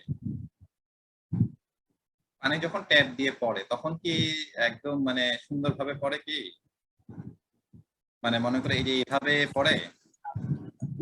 না না কিভাবে পড়ে? ঠিক আছে, কোনোটা এখানে এসে এরকম হয়ে যায়, ঠিক আছে, অথবা হচ্ছে যে ফোঁটাগুলো বড় থাকে ছোট থাকে, এই যে এইরকম, এটাকে বলা হচ্ছে ক্যাপিলারি ফ্র্যাকচার। ক্যাপিলারিটির কারণে হচ্ছে যে সারফেস এরিয়ার কারণে হচ্ছে আহ এই ঘটনা ঘটে। মানে তোমার যদি হচ্ছে যে সারফেস টেনশনটা হচ্ছে যে যদি লো ভিসকোসিটি, আলটিমেটলি একটু মাথায় রাখতে হবে আরেকটা জিনিস, ডোপ তুমি এখন বানাইছো মনে করো, হ্যাঁ মনে করো এখন তুমি মেশিনে দিচ্ছ, কিন্তু এই ডোপটা কিন্তু হচ্ছে যে তুমি হয়তো ওই মেশিন হয়তো 4 ঘন্টা 6 ঘন্টা 8 ঘন্টা ধরে করতে, অথবা যদি কন্টিনিউয়াসলি ডোপ দিচ্ছ, ভিসকোসিটি কিন্তু উইল নট বি সেম। তো one of the challenges of হচ্ছে যে ডোপ হচ্ছে বা ইভেন প্রিন্টিং এর ক্ষেত্রে মাথায় রাখতে হবে হচ্ছে to maintain the viscosity for long time, যাতে হচ্ছে, কারণ যদি ভিসকোসিটি যদি ড্রপ করে তার মানে তোমার ওই ফাইবার যেটা পরের দিকে যেটা তৈরি হবে সেটা হবে হচ্ছে অনেক লাইটার ফাইবার, কারণ হচ্ছে যে পাতলা হয়ে গেছে সলিউশনটা। ওয়ারেজ ভিসকোসিটি যদি হচ্ছে যে হাই হয়, আইদার তোমার তার মানে তার হচ্ছে তোমার ইলংগেশন তুমি করতে যায় ছিঁড়ে যাবে, অথবা হচ্ছে যে আরো মোটা হয়ে যাবে। সো ডোপের ক্ষেত্রে এই viscosity is a very very vital condition, সেটা যে কোনো ডোপই হোক না কেন। তো ক্যাপিলারি ফ্র্যাকচার হইতে পারে। সো দেখো হচ্ছে যে এরকম করে বিভিন্ন জায়গা হঠাৎ করে মোটা চিকন হয়ে যেতে পারে, যেটা ইয়ার্ন স্পিনিং এর ক্ষেত্রেও হচ্ছে যে সম্ভব। এবং হচ্ছে যে হঠাৎ হঠাৎ করে দেখা যায় যে হচ্ছে tend to break up into drops. Melt fracture কি? মেল্ট ফ্র্যাকচার হচ্ছে এই যে দেখো, যেমন করে খেয়াল করে দেখো, সরি কই গেল মাউস, হয়ে যাচ্ছে না। আলটিমেটলি এরকম একটা জিনিস থেকে আমার এই যে এরকম একটা কি বলে হচ্ছে ফাইবার বের হওয়ার কথা, কিন্তু দেখা যায় যে হচ্ছে যে যে কোনো কারণেই হোক হচ্ছে যে আমার এই যে ইয়াটা, এই যে টাই, এটাকে বলবো টাই। টাই মানে হচ্ছে কি, যেখানে যে এই ডাই আলটিমেটলি যেখান দিয়ে বের হয় আর কি জিনিসটা, তো এটার পজিশন, এটাও তো আসলে আলটিমেটলি কন্টিনিউয়াসলি হচ্ছে যে প্রেসারে থাকে আর কি। তো এটাও দেখা যায় যে এরকম ব্রেকডাউন হয়ে যেতে পারে, এবং সেখান থেকে হচ্ছে যে মেল ফ্র্যাকচারও বের হতে পারে। তো এরকম সিচুয়েশনে হচ্ছে যে শার্ক স্কিন মানে হচ্ছে ওই যে মাছের মতো স্কিন যেরকম সেরকম বের হতে পারে, মেল ফ্র্যাকচারে ওরকম বের হতে পারে। এই যে যেমন ধরো এখানে খেয়াল করে দেখো ছবিটাতে, দেখো এখান দিয়ে হচ্ছে ঠিকই মোটামুটি বেশ স্মুথ আসতেছে, আর এখানে যে দেখতেছো কি অবস্থা সিচুয়েশনটা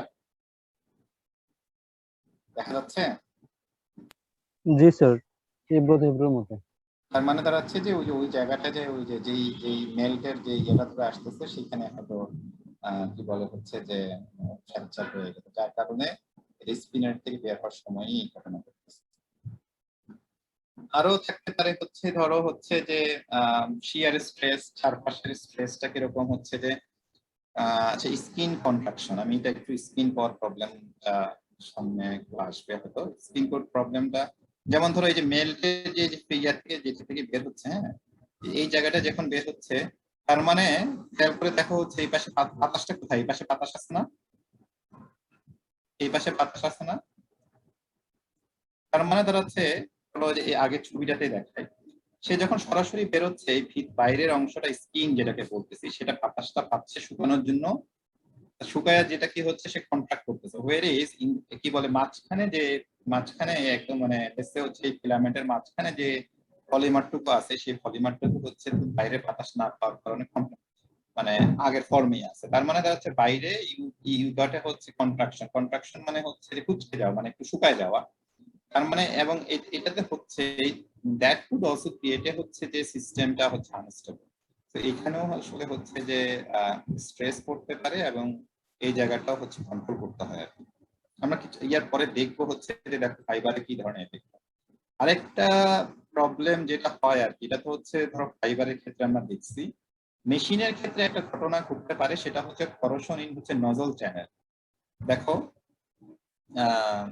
কি বলে হচ্ছে নজলটা কোনটা, মনে করি স্পিনারের মধ্যে যে হোলগুলো থাকে, সেই হোলটা বা হচ্ছে যে লম্বা জিনিসটা আসে আর কি, হ্যাঁ নজল। দেখো এখানে খেয়াল করে দেখো নিউটা হওয়ার কথা একদম সার্কুলার, যখন ইউজটা হয় আলটিমেটলি প্রচুর পরিমাণে ঘর্ষণ হয়, প্রচুর ফ্রিকশন হয়, এবং ফ্রিকশন হওয়ার কারণে বিভিন্ন জায়গায় শেপগুলো এরকম হয়ে যায়, ঠিক আছে। এবং তাতে কি দাঁড়াবে আলটিমেটলি আমরা what we are going to get হচ্ছে থিকনেস ভেরিয়েশন। কোথাও যদি মোটা চিকন হয় এটা একটা, spinnability problem we also will find, কারণ হচ্ছে যে ওই যে এখানে দেখো হচ্ছে যে এই জেড ডিরেকশনটা দেখছো কেমন করে পাকা হয়ে আসছে, খেয়াল করছো কি? অথচ আসার কথা কি মানে স্ট্রেট লাইনে আসার কথা, কিন্তু আসছে হচ্ছে পাকা হয়ে। তার মানে এই যে জেটের ডিরেকশনটাও হচ্ছে মানে ডিফারেন্ট হয়ে যেতে পারে, আসছে মেল ফ্র্যাকচার। তো আমরা এখানেই আজকে ভিসকসটা একটু শেষ করতে বলে ভালো হইতো, বাট আমার মনে হয় হচ্ছে যে কয়টা বাজে, একটা। স্পিনিবিলিটির ক্ষেত্রে হচ্ছে যে যদিও ডেবোরা নাম্বার আমরা পড়াই নেই, তো স্পিনিবিলিটির ক্ষেত্রে হচ্ছে যে দুইটা ইম্পর্টেন্ট প্যারামিটার, একটা প্যারামিটার হচ্ছে ভিসকসিটি আর একটা প্যারামিটার হচ্ছে ভেলোসিটি। ঠিক আছে, আমি কি পরিমাণ ইনফরমেশন করব আর কি, দুইটাই ইম্পর্টেন্ট জিনিস। এখন আমার যদি হচ্ছে ইউজুয়ালি হচ্ছে স্পিনিবিলিটি যদি হাই হইতে হয়, তাহলে সেই ক্ষেত্রে হচ্ছে যে আমার ভিসকসিটির কি বলে হচ্ছে যে আমার ইলংগেশনটা হচ্ছে যে মানে ইলংগেশনটা হচ্ছে যে should be faster specially for viscosity, যাতে হচ্ছে ক্রস সেকশনটা হচ্ছে সিমিলার ভাবে রিডাকশন হয়। আর দ্বিতীয় হচ্ছে যে সেই কারণে যদি হচ্ছে যে ধরো স্ট্রেইন পরে হচ্ছে ফাইবারের উপরে, এবং স্ট্রেইনের কারণে যদি হচ্ছে হার্ড হয়ে যায় দ্রুত, তাহলে সেটা হচ্ছে যে এবং এতে যেটা হবে হচ্ছে যে এন্টেঙ্গেল হয়ে যেতে পারে। এন্টেঙ্গেল মানে হচ্ছে একটা সাথে জড়াই যেতে পারে। তো সেই ক্ষেত্রে হচ্ছে যে এক্সপ্রেশন রেটটা বের করতে হবে। আর ডেবোরা নাম্বার নামে একটা জিনিস আছে, যেটা হচ্ছে যে ডোপের ওই যে ভিসকসিটির ক্ষেত্রে হচ্ছে যে মেজার করা হয়, যাতে হচ্ছে যে নাম্বারটা থেকে বোঝা যায় যে আসলে এই ডোপটা হচ্ছে রাইট নাম্বার কিনা হচ্ছে যে ইউটিলাইজ করা হচ্ছে। তো তার মানে আমরা একটু ওভারঅল যদি দেখি, আমরা তাহলে হচ্ছে রিজেনারেটিভ সেলুলোজের জন্য ফার্স্ট হচ্ছে সেলুলোজ ডিসলভ করতে হবে ডোপ প্রিপারেশনে, সেকেন্ড হচ্ছে যে স্পিন করতে হবে, থার্ড আসলে হচ্ছে এখানে থার্ড যে অংশটা আসে নাই, যেটা ফাইবারের ক্ষেত্রে ডিরেক্টলি আসবে, সেটা হচ্ছে যে কেমিক্যালটাকে আবার হচ্ছে রিজেনারেশন করতে হবে, ফোর্থ যেটা আসবে আর কি, সেটা থেকে হচ্ছে যে এই পরবর্তী ফাইবারের পরবর্তী প্রসেসিং। ঠিক আছে, এই ভিডিওটা এমন মনে হয় দরকার নাই এখানে। আচ্ছা, ভিসকস কি আমরা শুরু করব? না স্যার, স্যার আজকে আর না। ভালো। আমাদের তাহলে আরো বেশি ক্লাস লাগবে, তোমরা কি আরো বেশি ক্লাস করতে ইন্টারেস্টেড? কারণ আমি দেখো ভিসকস শুরু করলাম, ভিসকস তো শুরু করতে পারিনি এখনো। আর আমার টার্গেট ছিল আজকে হচ্ছে ভিসকসটাই আমি শেষ করব। স্যার আমাদের মানে এমএমটিএফ এর অন্য মানে ডিপ স্যারের পার্টটা শেষ হয়ে গেছে, তো এখন আপনি যদি সমস্যা না থাকে তাহলে মানে প্রতি উইকে নিতে পারেন যদি আর কি। মানে আমি কি বলা হচ্ছে যে খুব বেশি ক্লাস নিয়ে চাচ্ছি না, আমি চাচ্ছি হচ্ছে একবারে একটু লম্বা ক্লাস নিয়ে শেষ করার জন্য, কারণ হচ্ছে যে টাইমিং ম্যানেজ করা খুব ডিফিকাল্ট। বুঝতে আজকে আমি শেষ করে দেই, কালকে তাহলে নেক্সট ক্লাসে আমি হচ্ছে যে এই ভিসকস লায়োসেল একটু লম্বা তাহলে লেকচার হবে আর কি, ভিসকস লায়োসেল মোটার এই তিনটা আমি শেষ করতে হবে আমার, এবং that is probably would be around 90 slides.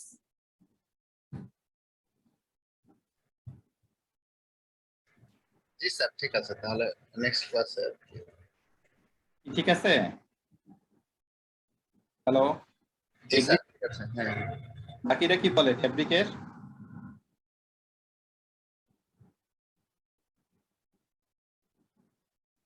কি বলে বাকিরা? স্যার আমাদের সিলেবাস শেষ করতে আর টোটাল কয়টা ক্লাস লাগবে?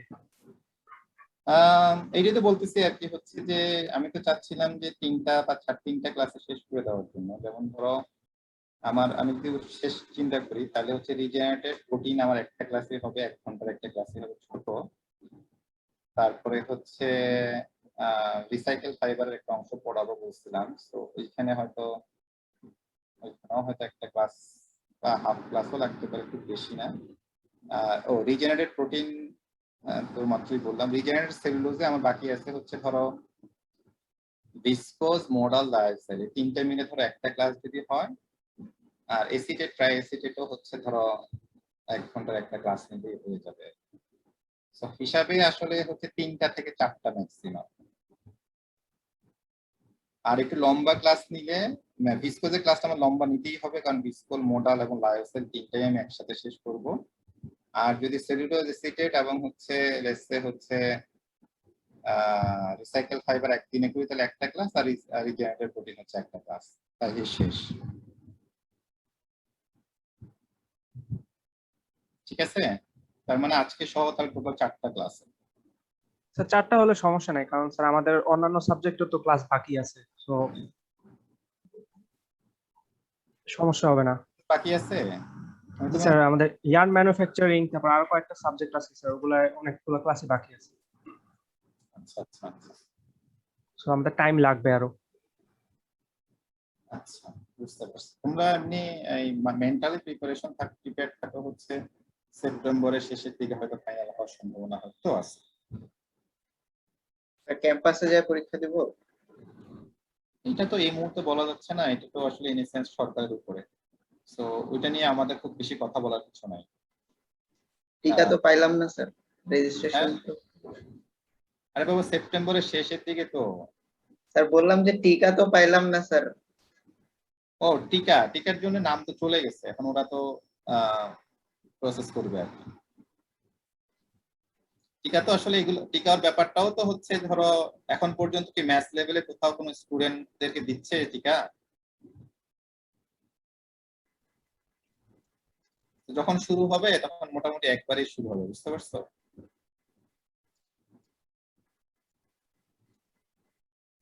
আচ্ছা ঠিক আছে, তাহলে আর কেউ, আর কিছু কেউ কি একটু সামারাইজ করতে পারবা? আমি তো ভুলে গেছিলাম যে আমরা তো সামারাইজ করতাম, তো হচ্ছে 1-2 মিনিট একটু সামারাইজ করতে পারবা আজকে কি করলাম?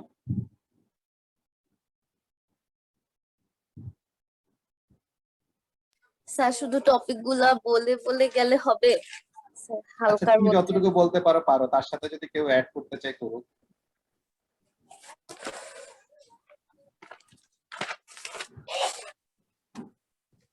স্যার তাহলে শুরু করব আমি। হ্যাঁ বলো বলো, যে বলো বলো, অসুবিধা না, শুরু করো বর্ণালী। আচ্ছা স্যার, তাহলে আমরা প্রথম থেকে পড়ছি হচ্ছে নাইট্রোসেলুলোজ দিয়ে শুরু করছি ক্লাস। তো নাইট্রোসেলুলোজ হচ্ছে এইটার সম্বন্ধে আমরা পড়ছি, এটার কিছু হিস্টোরি দেখছি। আর হচ্ছে সেলুলোজ নাইট্রেট কে আমরা হচ্ছে মানে এটা মেইনলি আমাদের ইউজের জন্য না, আমরা হচ্ছে গবেষণার জন্য এটা বেশি ইউজ করি। আর নাইট্রিক অ্যাসিড আর নাইট্রিক আর সালফিউরিক অ্যাসিড আর অ্যালকোহল দিয়ে ইভাপোরেশন অফ ইথানল আর ইথার দিয়ে আমরা হচ্ছে গিয়ে এটাকে তৈরি করি। দেন আমরা হচ্ছে ক্রিপ্টোমোনিয়াম প্রসেস, কিপ্রো প্রসেস, এইটারও হিস্টোরি দেখছি। দেন ভিসকোস প্রসেসের হিস্টোরি দেখছি। আর এরপর গেছি হচ্ছে গিয়ে লায়োসেলেটা আমরা পরে পড়বো। আর স্পিনিং প্রসেসে 3টে স্পিনিং প্রসেস দেখছি, wet spinning, dry wet spinning আর হচ্ছে ড্রাই স্পিনিং। আর হচ্ছে ওয়েট স্পিনিং এর কতগুলা নাম দেখছি। তারপর হচ্ছে গিয়ে আর ওয়েট স্পিনিং এর যেসব ক্রস সেকশন গুলা, ওগুলা হচ্ছে গিয়ে আমরা 2 ধরনের মাইক্রোস্কোপ দিয়ে দেখা যায়, স্ক্যানিং ইলেকট্রন মাইক্রোস্কোপ আর হচ্ছে টেকনিক্যাল ইলেকট্রন মাইক্রোস্কোপ। আর এরপর হচ্ছে ড্রাই ওয়েট স্পিনিং, এটাতেও আমরা কতগুলো নাম দেখছি। তারপর হচ্ছে ড্রাই স্পিনিং, তারপর হচ্ছে কি আমাদের আসছে যে হচ্ছে রিজেনারেটেড সেলুলোজ ফাইবার তৈরি করার জন্য আমাদের ফার্স্ট স্টেপ হচ্ছে ডোপ প্রিপারেশন। তো ডোপ প্রিপারেশনের জন্য আমাদের সেলুলোজকে ডিসলভ করতে হয়। ডোপ, তো এর জন্য হচ্ছে কি আমরা হচ্ছে সেলুলোজকে কেন ডিসলভ করব, ওয়াই টু ডিসলভ সেলুলোজ। তো প্রথমে হচ্ছে প্রিপেয়ার রিজেনারেটেড ফ্রম ডিসলভ সেলুলোজ এটা, তারপর হচ্ছে কেমিক্যালি মডিফাই করব হোমোজেনাস এনভায়রনমেন্টে, যেখানে হচ্ছে আমরা হাইড্রোক্সিল রিপ্লেস করব। আর থার্ডটা হচ্ছে ডিগ্রেড সেলুলোজ মোর ইফিসিয়েন্টলি, আমাদের সেলুলোজকে মোর ইফিসিয়েন্টলি ডিগ্রেড করতে হবে। তারপর হচ্ছে আমাদের সেলুলোজ এক্সেপশনালি স্ট্রং, কারণ এর ইন্টারমলিকুলার হাইড্রোজেন বন্ডের জন্য। আর হচ্ছে এটার মোস্ট চ্যালেঞ্জিং পার্ট হচ্ছে হাইড্রোজেন বন্ড। তো হচ্ছে এইটা হচ্ছে আমরা যেমন গ্লুকোজ পানিতে দিলেই সলিড ক্রিস্টালাইন স্ট্রাকচারও ডিসলভ হয়ে যায়, বাট পানিতে ওয়াটার মলিকুলের হাইড্রোজেন বন্ডের জন্য সেলুলোজের হাইড্রোজেন বন্ড, এই দুটা বন্ড এর মধ্যে গিয়ে তিনটা হচ্ছে এক্সট্রা হাইড্রোজেন বন্ড ক্রিয়েট করে, একটা ইন্টারমলিকুলার শীটের, আর একটা হচ্ছে ওয়াটার মলিকুলার হাইড্রোজেন বন্ড। তো এটা অনেক হয়ে যায়, এটা ডিজলভ করা অনেক কঠিন হয়ে যায়। এটা হচ্ছে ডিজলভের প্রবলেম। আর একটা জিনিস হচ্ছে যে সেলুলোজ অ্যাম্পিফিলিক হয়, এটার হচ্ছে হাইড্রোফোবিক আর হাইড্রোফিলিক পোর্শন দুইটাই একসাথে থাকে, যেটা আমাদের সমস্যা করে ডিজলভ করাতে। আর হচ্ছে এরপর আসছে ডেরিভেটিজিং সলভেন্ট, যেটার হচ্ছে আমাদের সেলুলোজের ব্যাকবোনের কোভ্যালেন্ট বন্ড গুলাকে ইনডিউস করি, আর এটা মডিফিকেশন রিমুভ করা ইজিলি হয়। আর নন ডেরিভেটিজিং এ হচ্ছে গিয়ে ইন্টারমলিকুলার বন্ড গুলা ব্রেক হয়, ডিজলভ হয়। আর ডেরিভেটাইজিং এর সলভেন্টের মধ্যে তিনটা পার্ট আছে, একটা হচ্ছে অ্যাকুয়াস সল্ট কন্টেইনিং, একটা হচ্ছে অ্যাকুয়াস কমপ্লেক্সিং এজেন্টস, আর হচ্ছে কতগুলো আছে যেগুলো হচ্ছে সেলুলোজ কন্টেইনিং, সেগুলো হচ্ছে cellulose nitrate, acetate, formate, carbamate, xanthan. আর aqueous salt containing a lithium, calcium, zinc এগুলো ইউজ করা হয়। আর হচ্ছে অ্যাকুয়াস কমপ্লেক্সিং এজেন্টে হচ্ছে সিও, জেন, তারপর হচ্ছে নাইট্রেন, OH2 আছে। আর হচ্ছে ডিপি হচ্ছে আপ টু 50 পর্যন্ত থাকতে হবে, আর ডিপি কমলে আমরা বুঝতে পারবো যে ডিজলভ হয়েছে। এরপর হচ্ছে দুইটা টপিক আছে, N methyl morpholine N oxide NMMO, আর এন ডাইমিথাইল অ্যাসিটামাইড DMAC। এই দুইটা লাস্ট সেকেন্ডটা হচ্ছে লিথিয়াম আয়ন সেলুলোজ, আর এর আগেরটা হচ্ছে কি আমরা বায়োসেলে বিস্তারিত করবো, এখন আমরা তেমন পড়ি নাই। আর এরপর হচ্ছে আয়নিক লিকুইড, যেটা হচ্ছে কনভেনশনাল সল্ট, আর এটা হচ্ছে গিয়ে 100°C নিচে থাকে, আর অন্য পলিমারকে রুম টেম্পারেচারে ডিজলভ করতে সাহায্য করে। এরপর আসছি হচ্ছে আমরা যে আমাদের সলভেন্টে মানে সেলুলোজ ডিজলভ করার ক্ষেত্রে মেইনলি মনে রাখতে হবে যে আমাদের সলভেন্ট রিকভারি করতে হবে, আর এগুলোর কোনো ট্রেস যাতে ফাইবারে না থাকে। তো এইটা হচ্ছে আমাদের মাথায় থাকতে হবে। এটা হচ্ছে দুইটা কারণে মাথায় থাকতে হবে, এগুলা ট্রেস ফাইবারে থাকলে ফাইবারের প্রপার্টিজও চেঞ্জ হয়, আবার এটা আমাদের জন্য অনেক কস্টলিও হয়। তারপর আসছে হচ্ছে স্পিনাবিলিটি, এটা হচ্ছে maximum length of A filament. তো এখানে 3 ধরনের ফ্র্যাকচার দেখছি, cohesive fracture, capillary fracture, melt fracture. তার আর স্পিনাবিলিটি ডিপেন্ড করে হচ্ছে ডোপ ভিসকোসিটি আর স্পিনিং ভেলোসিটির উপর। আর হচ্ছে স্ট্রেস বেশি হলে ফিলামেন্ট স্ট্যাবিলাইজ বেশি হয়, আর ভিসকোসিটি হাই হলে ফাইবার ব্রেক করে। তো আমরা একটা থ্রেড লেংথ আর হচ্ছে ভেলোসিটি ভিসকোসিটি একটা গ্রাফ দেখছি, যেখানে আমরা 3 ধরনের জিনিস দেখছি, একটা হচ্ছে ক্যাপিলারি ব্রেকআপ, সেকেন্ডটা হচ্ছে কোহেসিভ ফ্র্যাকচার, আর একটা হচ্ছে থার্ডটা হচ্ছে cohesive breakup due to capillary breakup. তো এরপর হচ্ছে স্পিনিবিলিটি প্রবলেম আসছে, যেখানে হচ্ছে গিয়ে আমাদের ডিফরমেশনের কন্ডিশনটাকে অফ রাখতে হবে, আর কনসিস্টেন্সি ঠিক রাখতে হবে। আর এর জন্য হচ্ছে ভিসকোসিটি, সারফেস টেনশন, ডেনসিটি এগুলাকে ঠিকঠাক মতো মেনটেন করতে হবে। আর এখানে হচ্ছে 3 ধরনের ফ্র্যাকচার এখন বর্ণনা আসবে। কোহেসিভ ফ্র্যাকচার হচ্ছে ইলাঙ্গুয়েশন বেড়ে গেলে টেন্ডেল স্ট্রেংথ বেড়ে যায়, আর ড্র রেশিও থেকে এটা মেনটেন করা হয়। ড্র রেশিও থিকনেস যদি কমে যায় সেখানে আবার টেন্ডেল স্ট্রেংথ বাড়ে। তারপর হচ্ছে ক্যাপিলারি ফ্র্যাকচার, যেখানে হচ্ছে L/D এইটা একটা মানে এইটা একটা মেনটেন করতে হয়, যার ভ্যালু হচ্ছে পাই, থ্রেশহোল্ড ভ্যালু। এইটা যদি পাইয়ের থেকে বেশি হয় তাহলে এটা ব্রেকআপ হয়ে মানে ব্রেকআপ করে ফাইবার। দেন হচ্ছে আমাদের ডোপ ভিসকোসিটি, এখানে মানে ডোপ ভিসকোসিটি সবসময় মেনটেন করে রাখতে হবে ফর লং টাইম, এটা আমাদের এখানে খেয়াল রাখতে হবে। আর হচ্ছে বেশি টু হাই সারফেস টেনশন হলে এটা ব্রেকআপ করবে, আর ফ্লো ইনস্টেবিলিটি হইলেও ব্রেকআপ করবে। দেন পরে আসতেছে মেল ফ্র্যাকচার, এটা হচ্ছে ইরেগুলার আউটফ্লো ইরেগুলার হইলে আমাদের স্মুথ স্কিন থেকে আস্তে আস্তে শার্ক স্কিন, ডাইসুয়েল এভাবে হইতে হইতে মেল ফ্র্যাকচার ক্রিয়েট করে। আর হচ্ছে যখন সলিউশনটা এক্সিস্ট করে তখনও হচ্ছে পলিমারটা যখন স্কিন রিল্যাক্সে আসে তখনও চেঞ্জ হতে পারে। আর আরেকটা সমস্যা হচ্ছে corrosion in the nozzle channel. তো নোজল চ্যানেল যেখান দিয়ে স্পিনারের আমরা ফাইবার বের হয়, সেখান দিয়ে যদি করোশন থাকে তখন এটা থিকনেস ভ্যারি করবে, স্পিনেবিলিটি প্রবলেম দেখা যাবে, জেড ডিরেকশনও চেঞ্জ করবে, আর মেল ফ্র্যাকচারও দেখা যাবে। আর এরপর হচ্ছে হাই স্পিনিবিলিটি থাকলে এক্সটেনশনাল ভিসকোসিটি বেড়ে যায়, আর এইটার হচ্ছে স্ট্রেইন বাড়লে হার্ড বেশি হবে, এন্টাঙ্গেলমেন্টটা বেশি হবে, যেটা আমাদের কমাইতে হবে। এটা এক্সট্রুশন রেট দিয়ে মেনটেন করা যায়। আর টেবোরা নাম্বার D=TC/TP, স্যার এটা দিয়ে কি বের করা যায় এটা পরে দেখতে পাইনি স্যার, দূরি আমি ওয়েল ডান। এটা তো কি বলা হচ্ছে শুধু ইয়া হয় নাই। How was it? How was the summary? This is just out of our imagination. I built up. Very good. Out- Out of your imagination. Outstanding. Sir আমরা পরীক্ষার খাতায় হয়তো লিখবো না স্যার, মনে হয়। পরীক্ষার খাতা কি হয়েছে তামজিদ? মনে হয় স্যার আমরা পরীক্ষার খাতায় হয়তো লিখবো না, ও যদ্দূর বললো। পরীক্ষার খাতা এরকম লিখতেছ না, আচ্ছা ঠিক আছে, গুড। তার মানে তোমাদের থেকে এক্সপেকটেশন কিরকম তোমরা বুঝতে পারতেছো।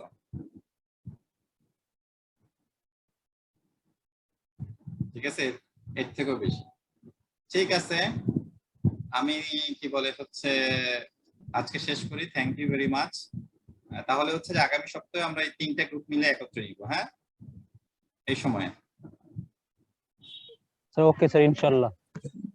হ্যাঁ ঠিক আছে, ওকে, আল্লাহ হাফেজ। আসসালামু